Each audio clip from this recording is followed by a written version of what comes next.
data centers.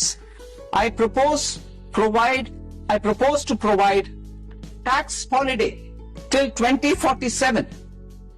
இந்த பட்ஜெட்ல announce பண்ண டாக்ஸ் ஹாலிடே பத்தி உங்களுக்கு டீடைலா எக்ஸ்பிளைன் பண்றேன். ஃபர்ஸ்ட் ஆஃப் ஆல், டேட்டா சென்டர்னா நீங்க ரெகுலரா யூஸ் பண்ற ஏஐ அப்ளிகேஷன், இமெயில், வெப்சைட்டோட பேக்எண்ட் ஸ்டோரேஜ், இந்த டேட்டாவை ப்ராசஸ் பண்ற பிளேஸ் தான் டேட்டா சென்டர். இந்த டேட்டா சென்டருக்கு தான் டாக்ஸ் ஹாலிடே 2047 வரைக்கும் கொடுத்திருக்காங்க.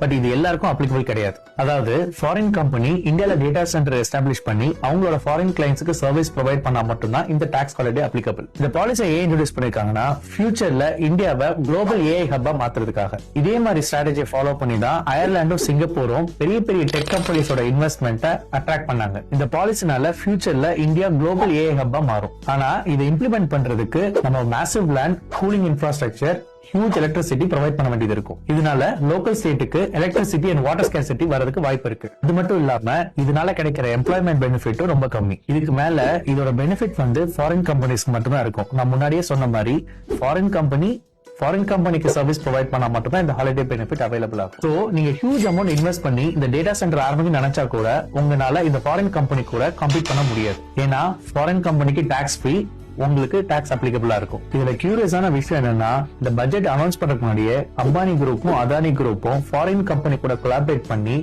ஆல்ரெடி இந்த ப்ராஜெக்ட் ஆரம்பிச்சிட்டாங்க. சோ இவங்க ஸ்ட்ராட்டஜிக்கலா பிளான் பண்ணி ஃபியூச்சரை ப்ரெடிக்ட் பண்ணாங்களா, இல்ல இந்த பட்ஜெட் அவங்களுக்கா வந்ததா? எனிவே, இந்த பாலிசினால இந்தியாவுக்கு பெனிஃபிட் இருக்கா இல்லையன்றது கமெண்ட்ல சொல்லுங்க.